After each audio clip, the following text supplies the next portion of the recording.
मित्रों, मैं महाराज कुमार गुप्ता दक्ष study centre में मित्रों आपको स्वागत करते हैं। मित्रों, यदि आप बीपीएससी टीआरई 3.0 या फिर मित्रों 4.0 यदि मित्रों क्वालिफाई होना चाहते हैं तो मित्रों आज का क्लास मित्रों आपके लिए अति हेल्पफुल होने वाला है। मित्रों, यह मॉक टेस्ट नंबर 9 है। मित्रों, इसके पहले जो है हम मॉक टेस्ट के साथ साथ एमसीक्यू के साथ साथ मित्रों थ्योरी क्लास मित्रों ले चुके हैं, जिससे मित्रों सभी प्रश्नों का डीपली डिस्कशन बताए हैं। अतः मित्रों, जो मेरा सेकंड चैनल है दक्ष म्यूजिक क्लासेस मित्रों, उस पर जाकर के मित्रों आप जो है थ्योरी क्लास मित्रों जरूर ज्वाइन कर लें। मित्रों, इस चैनल पर प्रतिदिन रात्रि 8 बजे म्यूजिक की क्लास लिए जाते हैं। अतः आपको शिक्षक बनना मित्रों अब बहुत ही आसान हो जाएगा। मित्रों, आज के पहले प्रश्न पर बारीकी से केयर कीजिएगा। स्वर्गीय गंगूबाई हंगल किस घराने की प्रतिनिधित्व रूप प्रचलित रही हैं?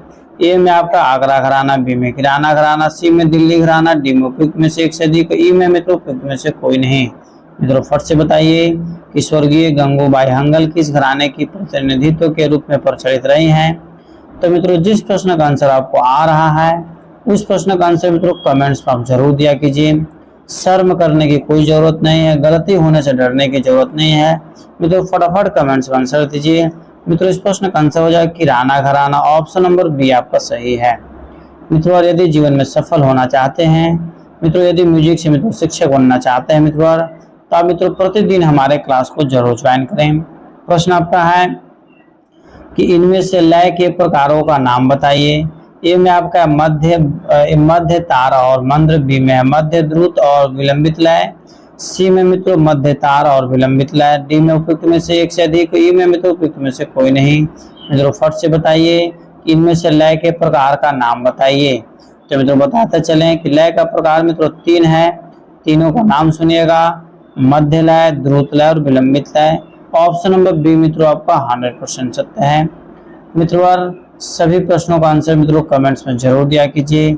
मूल स्वरों की कितनी संख्या है? फट से मित्रों बताइए कि मूल स्वरों की संख्या मित्रों कितनी है? 2 है, 7 है, 3 है, डी में मित्रों उपयुक्त में से एक से अधिक, ई में उपयुक्त में से कोई नहीं। मित्रों, फट से बताइए कि मूल स्वरों की संख्या कितनी होती है? तो मित्रों बताते चले कि मूल स्वरों की संख्या मित्रों 7 होती है। ऑप्शन नंबर बी आपका सही है। मित्रों, अगले प्रश्न पर केयर कीजिएगा। मध्य सप्तक की ध्वनि का स्थान कौन सा है? मित्रों, फट से बताइए कि मध्य सप्तक की ध्वनि का स्थान मित्रों कौन सा है? ए में आपका छाती है, बी में कंठ है, सी में हाथ है, डी में मित्रों उपयुक्त में से एक से अधिक, ई में उपयुक्त में से कोई नहीं। मित्रों, फट से बताइए कि मध्य सप्तक की ध्वनि का स्थान कौन सा है? मित्रों, सभी प्रश्नों को पढ़ने के उपरांत मित्रों कुछ समय हम छोड़ देते हैं ताकि मित्रों कमेंट्स में आप आंसर दे सकें। तो मित्रों फटाफट बताइए कि मध्य सप्तक की ध्वनि का स्थान कौन सा है? तो मित्रों बताते चले कि मध्य सप्तक की ध्वनि का जो मित्रों स्थान है कंठ है। ऑप्शन नंबर बी क्या है? सत्य है। अगले प्रश्न पर केयर कीजिएगा। कोमल स्वर किसे कहते हैं? मित्रों, फट से बताइए कि कोमल स्वर मित्रों किसे कहते हैं? ए में आपका ऑप्शन है जब कोई स्वर अपनी शुद्ध अवस्था से नीचा होता है, ठीक है। बी में मित्रों जब कोई स्वर अपनी शुद्ध अवस्था से बराबर होता है, सी में मित्रों जब कोई स्वर अपनी शुद्ध अवस्था से नीचा होता है, और डी में मित्रों उपयुक्त में से एक से अधिक, ई में आपका उपयुक्त में से कोई नहीं। मित्रों, फट से बताइए कि कोमल स्वर किसको कहा जाता है? मित्रों, 6 नंबर प्रश्न का आंसर आपका हो जाएगा ऑप्शन नंबर सी। जब कोई स्वर अपने शुद्ध अवस्था से नीचे की ओर मित्रों आता है उसे कोमल स्वर कहते हैं। अगले प्रश्न पर केयर कीजिएगा। अगला प्रश्न मित्रों, विकृति स्वर मित्रों किन्हें कहा जाता है, या विकृति स्वर मित्रों किसे कहते हैं? मित्रों, फट से बताइए। ये में जो स्वर अपने निश्चित स्थान से थोड़ा उतर जाते हैं अथवा चढ़ जाते हैं। बी में मित्रों जो स्वर अपने निश्चित स्थान से थोड़ा चढ़ जाते हैं अथवा चढ़े हुए प्रतीत होते हैं। सी में मित्रों जो स्वर अपने निश्चित स्थान से थोड़ा उतर जाते हैं अथवा उतरा हुआ प्रतीत होता है। डी में उपयुक्त में से एक से अधिक, ई में उपयुक्त में से कोई नहीं। मित्रों, फट से बताइए कि 7 नंबर प्रश्न का आंसर क्या होगा? तो मित्रों 7 नंबर प्रश्न का आंसर आपको बताते चले, कमेंट्स में भी आप लोग बताते चलिए, और मित्रों इस स्टडी ग्रुप में जरूर शेयर किया कीजिए। ये पल एकदम 100% मित्रों सही है, ठीक है। जो स्वर अपने निश्चित स्थान से थोड़ा उतर जाता है तो अथवा मित्रों जैसे चढ़ जाता है उसे हम लोग विकृति स्वर कहते हैं। अगले प्रश्न पर केयर कीजिएगा। प्राचीन काल में राग के कितने लक्षण माने गए हैं? फट से मित्रों बताइए कि प्राचीन काल में राग के कितने लक्षण माने गए हैं। ए में आपका 4 है, बी में 6 है, सी में 10 है, डी में मित्रों उपयुक्त में से एक से अधिक, ई में आपका उपयुक्त में से कोई नहीं। मित्रों फट से बताइए कि प्राचीन काल में राग के कितने लक्षण माने गए हैं। तो मित्रों बताते चले कि प्राचीन काल में मित्रों राग के जो मित्रों लक्षण माने गए हैं, इस प्रश्न का आंसर मित्रों हो जाएगा ऑप्शन नंबर सी, मतलब 10। ठीक है, प्राचीन काल में राग के कितने लक्षण माने गए हैं, तो 10 लक्षण माने गए हैं। मित्रों अगले प्रश्न पर केयर कीजिएगा कि जाति गायन का प्रचार किनके काल में था। मित्रों फट से बताइए कि जाति गायन का प्रचार किनके काल में था। ए में आपका भरत काल, बी में मतंग काल, सी में लोचन काल, डी में तो उपयुक्त में से एक से अधिक और ई में आपका उपयुक्त में से कोई नहीं। मित्रों फट से बताइए कि जाति गायन का प्रचार किनके काल में था। तो मित्रों फटाफट कमेंट्स में आंसर दिया कीजिए और प्रत्येक प्रश्न का आंसर मित्रों सबसे पहले आंसर देने की कोशिश कीजिए। जाति गायन का मित्रों प्रचार किनके काल में था। तो मित्रों इस प्रश्न का आंसर हो जाएगा भरत काल। एपल आंसर आपका सही है। मित्रों अगले प्रश्न पर क्लियर कीजिएगा कि ख्याल गायन के साथ किस ताल का प्रयोग होता है। तीव्रा ताल, एक ताल, झप ताल, डी में मित्रों उपयुक्त में से एक से अधिक, ई में आपका उपयुक्त में से कोई नहीं। मित्रों फट से बताइए कि ख्याल गायन के साथ किस ताल का प्रयोग होता है। तो मित्रों 10 नंबर प्रश्न का आंसर मित्रों कमेंट्स में जरूर दीजिए कि इस प्रश्न का आंसर मित्रों क्या होगा। तो मित्रों बताते चलें कि ख्याल गायन के साथ मित्रों जो प्रयोग होता है उसका नाम है एक ताल। ऑप्शन नंबर बी मित्रों आपका सही है। अगले प्रश्न पर क्लियर कीजिएगा 10 मात्रा की ताल कौन सी है। मित्रों फट से बताइए कि 10 मात्रा की ताल कौन सी है। ए में मित्रों तीव्रा, बी में एक ताल, सी में झप ताल, डी में मित्रों उपयुक्त में से एक से अधिक, ई में आपका उपयुक्त में से कोई नहीं। मित्रों फट से बताइए कि 10 मात्रा की ताल कौन सी है। मित्रों 11 नंबर प्रश्न का आंसर आपका हो जाएगा ऑप्शन नंबर सी, झप ताल जो है मित्रों 10 मात्रा की ताल है।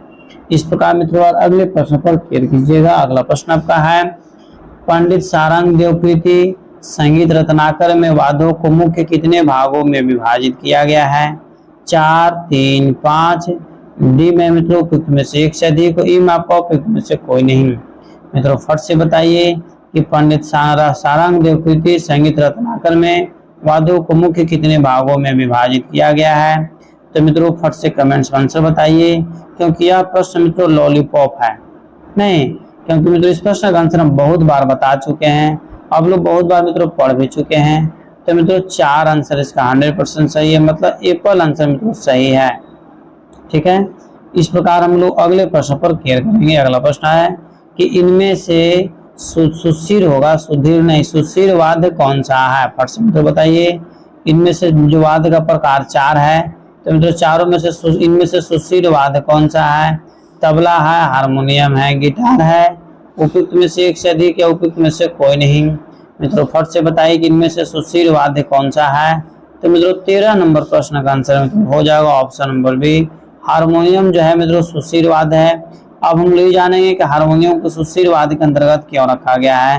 मित्रों याद रखिएगा सुशील वाद्य के अंतर्गत मित्रों वैसे वाद्य यंत्र को रखा गया है जिसको मित्रों एयर के माध्यम से, हवा के माध्यम से मित्रों बजाया जाता है या उसे हवा के माध्यम से मित्रों ध्वनि निकाला जाता है, उसे मित्रों सुशील वाद्य कहते हैं। अगले प्रश्न पर क्लियर कीजिएगा कि ग्वालियर घराना के जन्मदाता कौन है। ए में आपका पीर बख्श साहब, बी में कादिर बख्श साहब, सी मित्रों नथन पीर बख्श साहब, डी में उपयुक्त में से एक से अधिक, ई में मित्रों उपयुक्त में से कोई नहीं। मित्रों फट से बताइए कि ग्वालियर घराना के जन्मदाता कौन है। तो मित्रों ग्वालियर घराना के जो मित्रों जन्मदाता है नथन पीर बख्श साहब है। ऑप्शन नंबर सी आपका सही है। मित्रों बिना समय गवाए हुए अगले प्रश्न पर क्लियर कीजिएगा कि पाश्चात्य संगीत में इनमें से किसकी प्रधानता होती है। मित्रों जैसे मित्रों हम क्वेश्चन को पढ़ते हैं वैसे मित्रों आप कमेंट्स में आंसर देने के लिए मित्रों भूखे हुए शेर की तरह मित्रों टूट पड़िए और सबसे पहले कमेंट्स में आपका आंसर आना चाहिए। ये आप टारगेट बनाइए कि जैसे ही हम प्रश्न को पढ़ते हैं तो आपको कोई टारगेट बनाना है कि सबसे पहले कमेंट्स में आंसर आपको देना है। ए में आपका हारमोनी है, बी में मेलोडी है, सी में राग है, डी में उपयुक्त में से एक से अधिक, ई में मित्रों उपयुक्त में से कोई नहीं। मित्रों बताते चले कि पाश्चात्य संगीत में से किसकी प्रधानता होती है। तो मित्रों 15 नंबर प्रश्न का आंसर हो जाएगा हारमोनी का एप्पल आंसर मित्रों आपका सही है। मित्रों बिना समय गवाए हुए अगले प्रश्न पर क्लियर कीजिएगा। वैदिक काल में स्वर के लिए संज्ञा थी। मतलब वैदिक काल में मित्रों स्वर के लिए और किस नाम से मित्रों संज्ञा दी गई है स्वर को? ए में आपका यम है, बी में नियम है, सी में व्यम है, डी में मित्रों उपयुक्त में से एक से अधिक, ई में आपका उपयुक्त में से कोई नहीं। मित्रों फट से बताइए कि 16 नंबर प्रश्न का आंसर क्या होगा? तो यम होगा। आंसर एप्पल आपका 100% सही है। मित्रों अगले प्रश्न पर क्लियर कीजिएगा। गमक किसको बोलते हैं? फट से बताइए कि गमक किसको बोला जाता है? मित्रों फटाफट बताइए कि गमक किसको बोलेंगे? ए में मित्रों आपका ऑप्शन है स्वर संवाद को, बी में मित्रों नियमित आंदोलन वाले संख्या को, सी में स्वरों का ऐसा कंपन जो सुनने वालों को चित्त को सुखदाई दे नहीं, और डी में उपयुक्त में से एक से अधिक, ई में मित्रों उपयुक्त में से कोई नहीं। मित्रों फट से बताइए कि गमक किसको कहते हैं? तो मित्रों 17 नंबर प्रश्न का आंसर आपको कमेंट्स में जरूर देना चाहिए। तो मित्रों ऑप्शन नंबर सी एकदम 100% सही है। स्वरों का ऐसा कंपन जो सुनने वालों को चित्त को सुखदायी हो, उसे मित्रों हम लोग गमक कहते हैं। गमक कुल कितना होता है? 15 होता है। इस प्रकार हम लोग अगले प्रश्न पर मित्रों क्लियर करेंगे। गमक के कितने भेद है? देखिए यहाँ पर आइए गया नहीं, हम पहले बता भी दिए। अब इसको कमेंट्स में आंसर दीजिए कि गमक के कितने भेद हैं। मित्रों 13, 15, 16 यही तीन में से वो सही है। फट से बताइए कि गमक के कितने भेद हैं? तो मित्रों गमक के कुल 15 भेद हैं। ऑप्शन नंबर बी आपका सही है। मित्रों अगले प्रश्न पर क्लियर कीजिएगा। अगला प्रश्न आपका है कि 3 ताल में कितने विभाग होते हैं? मित्रों फट से बताइए कि 3 ताल में कितने विभाग होते हैं? 6, 4, 5। डी में मित्रों उपयुक्त में से एक से अधिक, ई में आपका उपयुक्त में से कोई नहीं। मित्रों फट से बताइए कि 3 ताल में कितने विभाग होते हैं? तो मित्रों 19 नंबर प्रश्न का आंसर हो जाएगा 3 ताल में मित्रों कुल 4 विभाग होते हैं। ऑप्शन नंबर बी आपका सही है। मित्रों अगले प्रश्न पर क्लियर कीजिएगा कि नाट्य शास्त्र में वृंद वादन के लिए संज्ञा है।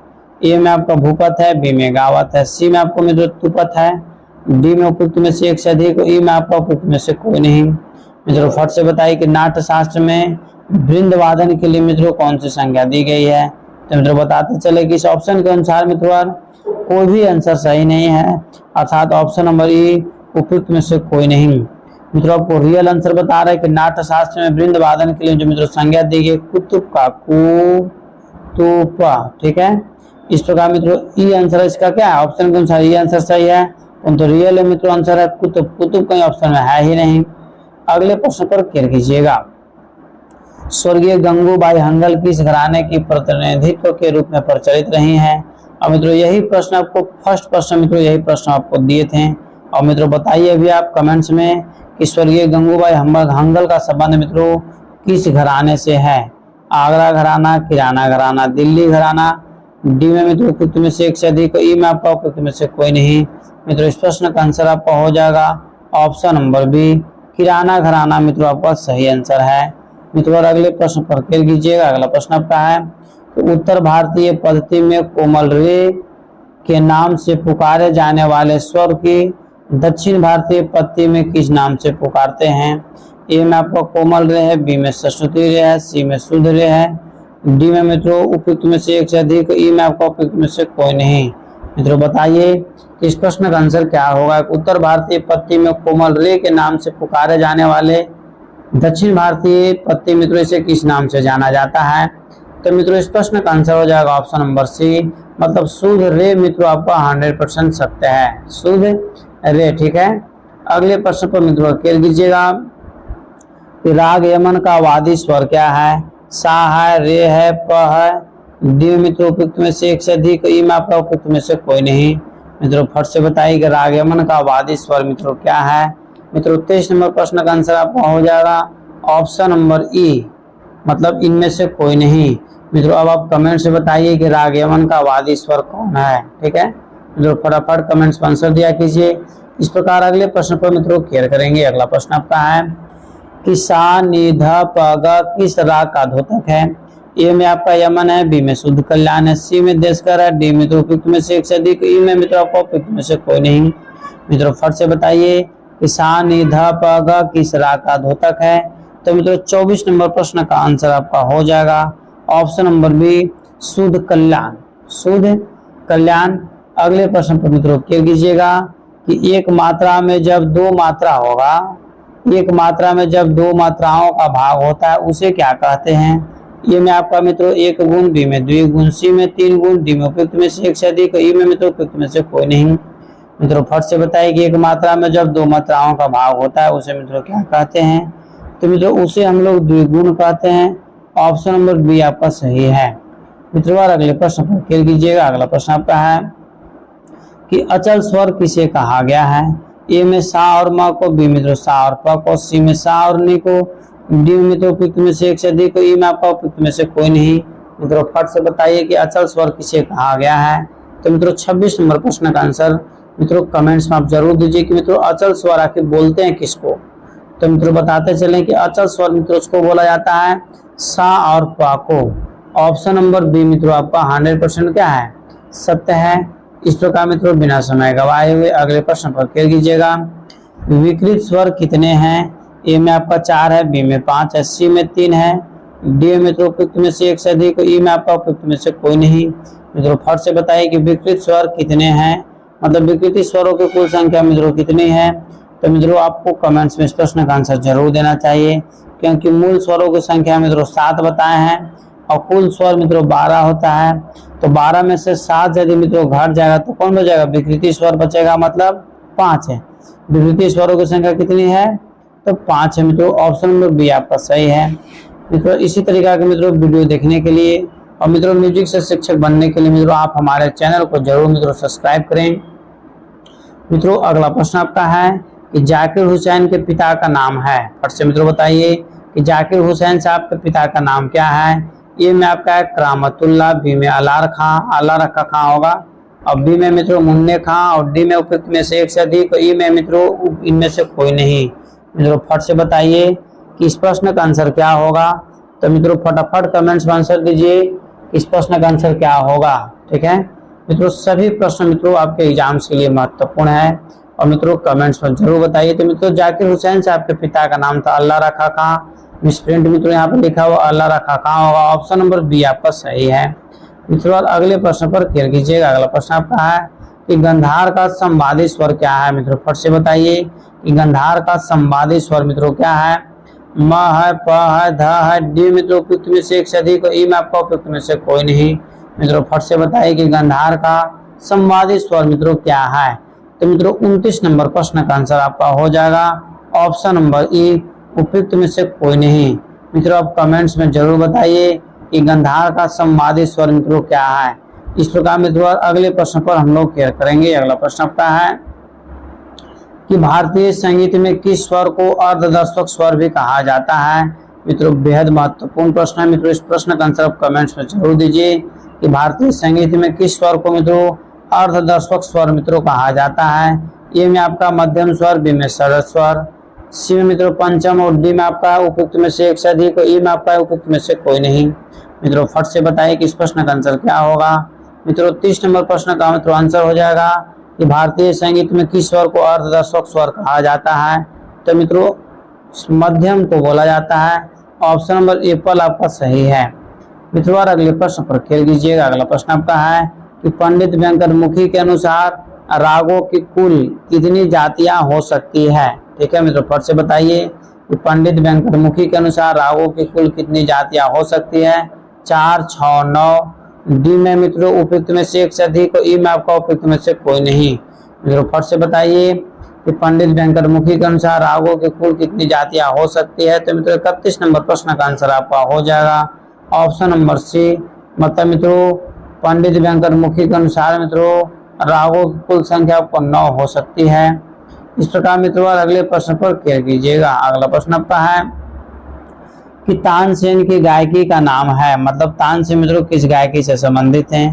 टप्पा से, ध्रुपद से, ठुमरी से, डी में मित्रों उपयुक्त में से एक से अधिक, ई में आपको उपयुक्त में से कोई नहीं। मित्रों फट से बताइए कि तानसेन किस गायकी के नाम से मित्रों प्रचलित हैं। तो मित्रों इस प्रश्न का आंसर आपका हो जाएगा ऑप्शन नंबर बी, तानसेन मित्रों ध्रुपद गायकी के लिए प्रसिद्ध हैं। इस प्रकार मित्रों अगले प्रश्न पर क्लियर करेंगे कि संगीत, चित्रकला तथा संकाय होगा। यहाँ पर संकाय में निम्नलिखित में से कौन एक समान है? ए में आपका मित्रों लय होगा, ए में क्या होगा लय, बी में रंग है, सी में शब्द है, डी में तो उपयुक्त में से एक से अधिक, ई में आपका मित्रों उपयुक्त में से कोई नहीं। मित्रों फट से बताइए कि संगीत, चित्रकला तथा संकाय में निम्नलिखित में से कौन एक समान है? तो मित्रों 33 नंबर प्रश्न का आंसर हो जाएगा शब्द, मतलब ऑप्शन नंबर सी आपका सही आंसर है। मित्रों और अगले प्रश्न पर क्लिक कीजिएगा, ध्यान दीजिएगा मित्रों। लक्षण गीत का क्या उद्देश्य है? मित्रों फट से बताइए कि लक्षण गीत का मित्रों क्या उद्देश्य है? ए में मित्रों आपका ऑप्शन है राग का परिचय कराना, बी में आपका ऑप्शन है लोकगीत सिखाना, सी में अस्थाई की स्वरलिपि बताना, डी में उपयुक्त में से एक से अधिक, ई में मित्रों उपयुक्त में से कोई नहीं। मित्रों फट से बताइए कि लक्षण गीत का मित्रों उद्देश्य क्या है? मित्रों अब बेहद महत्वपूर्ण प्रश्न है। मित्रों बताते चले कि लक्षण गीत का जो मित्रों उद्देश्य होता है राग का परिचय कराना। ऑप्शन नंबर ए पर आंसर मित्रों 100% सत्य है। इस प्रकार मित्रों अगले प्रश्न पर क्लियर कीजिएगा कि निम्न में से कौन सा एक आलाप का प्रकार नहीं है? ए में आपका मेलापक, बी में रूपक का आलाप, सी में मित्रों अल्पतगान, डी में उपयुक्त में से एक से अधिक, ई में मित्रों इनमें से कोई नहीं। मित्रों फट से बताइए कि निम्न में से कौन सा एक आलाप का प्रकार नहीं है? तो मित्रों 35 नंबर प्रश्न का आंसर हो जाएगा आपको एप्पल। एप्पल कहने का मतलब है कि मित्रों मेलापक जो मित्रों आलाप का प्रकार नहीं है। मित्रों इस प्रकार यदि आप अपने जीवन में सफल होना चाहते हैं तो मित्रों प्रतिदिन एक टारगेट फिक्स कीजिए और मित्रों उस टारगेट को पूरा करने में अपना पूरा दिन लगा दीजिए। मित्रों ऑटोमेटिक आने वाला समय आपका जैसे सही हो जाएगा, नहीं? ठीक है। इस प्रकार मित्रों हम लोग प्रश्न पर बारीकी से क्लियर करेंगे कि नाट्य शास्त्र निम्न में से किसकी रचना है? भरत मुनि का, कुमारिल का, जैमिनी का, डी में मित्रों उपयुक्त में से एक से अधिक, ई में आपका उपयुक्त में से कोई नहीं। मित्रों फट से बताइए कि नाट्य शास्त्र में किसकी रचना है? मतलब नाट्य शास्त्र की रचना मित्रों किसने किया है? तो मित्रों 36 नंबर प्रश्न का आंसर आपका हो जाएगा ऑप्शन नंबर ए पर भरत मुनि। मित्रों 100% सत्य है। मित्रों अगले प्रश्न पर क्लियर कीजिएगा। अगला प्रश्न आपका है हाथी दौड़ के छोटे छोटे टुकड़े तानपुरे की सभी बारों में घोड़ांच और कील के मध्य मित्रों पिरोए जाते हैं, उसे क्या कहते हैं? ए में आपका गुल है, बी में मन का है, सी में अदक है, डी में तो उपयुक्त में से एक से अधिक, ई में आपका उपयुक्त में से कोई नहीं। मित्रों फट से बताइए कि इस प्रश्न का आंसर क्या होगा? मित्रों बताते चले 37 नंबर प्रश्न का आंसर हो जाएगा ऑप्शन नंबर डी, उपयुक्त में से मित्रों एक से अधिक। इस प्रकार मित्रों हम लोग अगले प्रश्न पर क्लियर करेंगे। अगला प्रश्न आपका है कि विपंची किस वाद्य से जुड़ा हुआ है? ए में आपका बीना है, बी में सरोद है, सी में सितार है, डी में उपयुक्त में से एक से अधिक, ई में मित्रों उपयुक्त में से कोई नहीं। मित्रों फट से बताइए कि विपंची किस वाद्य से जुड़ा हुआ है? तो मित्रों बताते चले कि 38 नंबर प्रश्न का आंसर आपका हो जाएगा विपंची मित्रों बीना का एक नाम है। मतलब एप्पल आंसर मित्रों आपका 100% सत्य है। ठीक है। अगले प्रश्न पर क्लियर कीजिएगा कि रविंद्र संगीत देश के किस भाग से मित्रों संबंधित है? ए में आपका है उत्तर, बी में दक्षिण, सी में पश्चिम, डी में मित्रों उपयुक्त में से एक से अधिक और ई में आपका उपयुक्त में से कोई नहीं। मित्रों फट से बताइए कि रविंद्र संगीत के किस भाग से मित्रों संबंधित है? तो मित्रों 39 नंबर प्रश्न का आंसर आपका हो जाएगा पश्चिम भाग से। मित्रों ऑप्शन नंबर सी आपका सही है। मित्रों अगले प्रश्न पर क्लियर कीजिएगा कि हिंदुस्तान के जाने माने सितार वादक का नाम क्या है? मित्रों फट से बताइए कि इस प्रश्न का आंसर क्या होगा कि हिंदुस्तान के जाने माने मतलब सुप्रसिद्ध सितार वादक मित्रों में से कौन है? मैहर अलाउद्दीन खां होगा, बी में स्वर्गीय निखिल बनर्जी, सी में मित्रों पंडित रविशंकर साहब और डी में उपयुक्त में से एक से अधिक, ई में आपको उपयुक्त में से कोई नहीं। मित्रों बताते चले कि 40 नंबर प्रश्न का आंसर आपका हो जाएगा उपयुक्त में से मित्रों एक से अधिक, मतलब ऑप्शन नंबर डी आपका सही है। क्योंकि मित्रों अलाउद्दीन खां भी सरोद वादक थे, निखिल बनर्जी भी और पंडित रविशंकर साहब भी, और तीनों मित्रों अपने हस्ती प्राप्त किए हुए थे। इस प्रकार मित्रों 41 नंबर प्रश्न पर हम लोग बारीकी से क्लियर करेंगे। अगला प्रश्न आपका है कि किस स्वर की दो श्रुतियां होती है? मित्रों फट से बताइए किस स्वर की दो श्रुतियां होती है? ग का, रे का या फिर सा का, या डी में मित्रों उपयुक्त में से एक से अधिक, ई में आपका उपयुक्त में से कोई नहीं। मित्रों फट से बताइए कि किस स्वर की दो श्रुतियां होती है? तो मित्रों 41 नंबर प्रश्न का आंसर हो जाएगा ऑप्शन नंबर ए गंधार। ठीक है मित्रों, ग से क्या हो गया गंधार, मतलब गंधार श्रुति का मित्रों एक से अधिक एक से अधिक मित्रों श्रुतियां इसमें होती है। इस प्रकार मित्रों अगले प्रश्न पर क्लियर कीजिएगा और मित्रों फटाफट कमेंट्स में आंसर दीजिए। ठीक है, रुकने की जरूरत आपको नहीं है। दाहिने तबले पर लकड़ी के 8 गट्टे के गोले टुकड़े होते हैं, उन्हें मित्रों क्या कहा जाता है? मतलब ऐसे मित्रों तबला हो गया और इसमें मित्रों 8 गट्टा इसे लगा हुआ था गोले गोले, ठीक है। तो मित्रों इसको आखिर क्या बोला जाता है? ए में गट्टा है, बी में स्याही है, सी में बद्ध है, डी मित्रों उपयुक्त में से एक से अधिक, ई में आपका उपयुक्त में से कोई नहीं। मित्रों फट से बताइए कि इस प्रश्न का आंसर क्या होगा। मित्रों दाहिने तबले पर लकड़ी के 8 गोले टुकड़े होते हैं, उन्हें मित्रों क्या कहते हैं? तो मित्रों बताते चले कि 42 नंबर प्रश्न का आंसर हो जाएगा ऑप्शन नंबर एप्पल। मित्रों उन्हें गट्टा कहा जाता है। अगले प्रश्न पर मित्रों खेल कीजिएगा कि जिन रागों के नाम थाटों के लिए दिए गए हैं उन्हें क्या कहते हैं? मित्रों फट से बताइए कि जिन रागों के नाम थाटों के लिए दिए गए हैं उन्हें मित्रों क्या कहते हैं? आश्रय राग, वादी राग, समवादी राग, डी मित्रों उपयुक्त में से एक से अधिक, ई में आपका उपयुक्त में से कोई नहीं। मित्रों फट से बताइए कि जिन रागों के नाम थाटों को दिए गए हैं उन्हें मित्रों क्या कहते हैं? तो मित्रों 43 नंबर प्रश्न का आंसर आपका हो जाएगा, उसी को मित्रों आश्रय राग कहते हैं। ऑप्शन नंबर एप्पल मित्रों आपका 100% सत्य है। इस प्रकार मित्रों और अगले प्रश्न पर केयर कीजिएगा, ध्यान दीजिएगा मित्रों। कौन सा दो स्वर किसी भी राग में एक साथ वर्जित नहीं होते हैं? पापा, मापा, सापा, डी में मित्रों उपयुक्त में से एक से अधिक, ई में आपका उपयुक्त में से कोई नहीं। मित्रों फट से बताइए कि कौन से दो स्वर किसी भी राग में एक साथ वर्जित नहीं होते हैं? तो मित्रों बताते चले कि 44 नंबर प्रश्न का आंसर हो जाएगा ऑप्शन नंबर बी, मतलब म और प। म और प मित्रों जैसे किसी भी राग में मित्रों एक साथ वर्जित नहीं होते हैं। इस प्रकार मित्रों और अगले प्रश्न पर खेल करेंगे हम लोग, ध्यान दीजिएगा। बड़े गुलाम अली किस घराने के प्रतिनिधित्व करते थे? अर्थात मित्रों कहने का मतलब है कि बड़े गुलाम अली का संबंध किस घराने से है? ए में आपका आगरा घराना, बी में पटियाला घराना, सी में दिल्ली घराना, डी में मित्रों उपयुक्त में से एक से अधिक, ई में आपका उपयुक्त में से कोई नहीं। मित्रों फट से बताइए कि बड़े गुलाम अली का संबंध मित्रों किस घराने से है, या मित्रों बड़े गुलाम अली जो है मित्रों किस घराने के प्रतिनिधित्व करते थे? तो मित्रों बताते चले कि इस प्रश्न का आंसर आपका हो जाएगा ऑप्शन नंबर बी, पटियाला घराना, ठीक है। कौन घराना? पटियाला घराना। इस प्रकार मित्रों और अगले प्रश्न पर फिर कीजिएगा, राग यमन के वादी संवादी स्वर बताइए। मित्रों बहुत ही हाईलाइटेड प्रश्न मित्रों, राग यमन के वादी संवादी स्वर मित्रों कौन सा है? ए में आपका ग और नि, बी में म और सा, सी में सा और प, डी में मित्रों उपयुक्त में से एक से अधिक, और ई में आपका उपयुक्त में से कोई नहीं। मित्रों फट से बताइए राग यमन के वादी संवादी स्वर को मित्रों बताइए। तो 46 नंबर प्रश्न का आंसर आपका हो जाएगा ऑप्शन नंबर ए पर ग और नि जो मित्रों है संवादी और वादी स्वर है। इस प्रकार मित्रों एप्पल आंसर आपका 100% सत्य है। मित्रों और अगले प्रश्न पर क्लियर कीजिएगा, ध्यान दीजिएगा। लय कितने प्रकार के होते हैं? ए में आपका है 2, 5, 3। मित्रों बताते चले कि इसी क्लास में मित्रों हम लय के जितने भी लय हैं सभी लय का नाम मित्रों बता चुके हैं। अतः मित्रों आप कमेंट्स में जरूर बताइए कि लय कितने प्रकार के होते हैं। तो मित्रों लय कुल जो मित्रों आपको 3 प्रकार के होते हैं, द्रुत लय, मध्य लय, एक लय का नाम मित्रों आपको खुद बताना है क्योंकि हम मित्रों बता चुके हैं। मित्रों और अगले प्रश्न पर खेल कीजिएगा।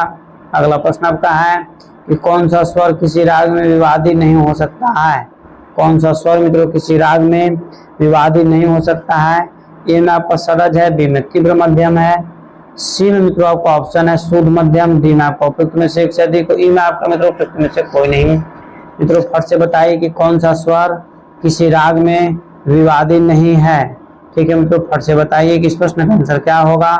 मित्रों बताते चले कि इस प्रश्न का आंसर हो जाएगा ऑप्शन नंबर एप्पल, मतलब सरज आंसर मित्रों आपका सही है। इस प्रकार मित्रों और अगले प्रश्न पर खेल लीजिएगा। अगला प्रश्न आपका है कि निम्न में कौन से जोड़े की ताले मात्राओं की दृष्टि से मेल है? मित्रों फट से बताइए कि निम्न में से कौन से जोड़े की ताले मात्राओं की दृष्टि से मित्रों मेल है? ए में आपका रूपक और तीव्रा, बी में लक्ष्मी और गणेश, सी में मित्रों धमार और द्विचंदी, डी में उपयुक्त में से एक से अधिक, ई में मित्रों उपयुक्त में से कोई नहीं। मित्रों फट से बताइए कि निम्न में से कौन से जोड़े की ताले मात्राओं की दृष्टि से मेल है? तो मित्रों 49 नंबर प्रश्न का आंसर आपको हो जाएगा ऑप्शन नंबर डी, मतलब उपयुक्त में से एक से अधिक। इस प्रकार मित्रों और अगले प्रश्न पर खेल दीजिएगा। और मित्रों आज का मित्रों मॉक टेस्ट 9 का मित्रों यह अंतिम प्रश्न है। ठीक है, ध्यान दीजिएगा। ताल में कितने प्रकार के अंग होते हैं? ए में आपका 6 है, बी में 2 है, सी में 4 है, डी में तो उपयुक्त में से एक से अधिक, ई में आपका उपयुक्त में से कोई नहीं। मित्रों फट से बताइए कि ताल में कितने प्रकार के अंग होते हैं। मित्रों को बताते चले कि ताल में जो मित्रों अंगों की संख्या कुल आपका 6 है। या फिर मित्रों पूछेगा कि संगीत के क्षेत्र में मित्रों ताल में कितने प्रकार के अंग होते हैं? तो 6 ही होते हैं। ऑप्शन नंबर ए वाला आंसर मित्रों आपका 100% क्या है? सत्य है। इस प्रकार मित्रों ध्यान दीजिएगा, सभी प्रश्नों का आंसर मित्रों यहाँ पर प्रस्तुत कर दिया गया। मित्रों आप स्क्रीनशॉट लेकर के, या मित्रों जब हम क्लास लेते हैं मित्रों उसी समय मित्रों आप स्क्रीनशॉट भी ले लिया कीजिए, और मित्रों सभी प्रश्नों का आंसर कमेंट में जरूर डाला कीजिए। और मित्रों लास्ट में आप बताइए कि कितने प्रश्नों का आंसर आपका सही हुआ। इस प्रकार मित्रों यदि इस चैनल पर पहली बार विजिट कर रहे हैं तो चैनल को सब्सक्राइब कीजिए, लाइक कीजिए, शेयर कीजिए, कमेंट्स कीजिए। और मित्रों आप बीपीएससी के माध्यम से मित्रों यदि आप शिक्षक बनना चाहते हैं, म्यूजिक शिक्षक बनना मित्रों चाहते हैं, तो दिए हुए मित्रों इस नंबर पर मित्रों आप हमसे कांटेक्ट करें मित्रों, तत्काल आपको पीडीएफ प्रोवाइड कराया जाएगा। मित्रों एक चीज और बताते हैं कि मित्रों शिवानी मैम जो है सब प्रतिदिन जो है मित्रों 30 नंबर का जो बीपीएससी में हिंदी और इंग्लिश का जो मित्रों कंपलसरी पास होना जरूरी है, 9 नंबर लाना जरूरी है मित्रों, उसका क्लास है मित्रों शाम 7 बजे मित्रों शिवानी मैम स्टार्ट कर दिए हैं। अतः मित्रों क्लास को प्रतिदिन जरूर ज्वाइन करें, ठीक है। तब तक के लिए आप स्वस्थ रहिए, मस्त रहिए, और एक बार प्रेम से बोलिए भारत माता की जय।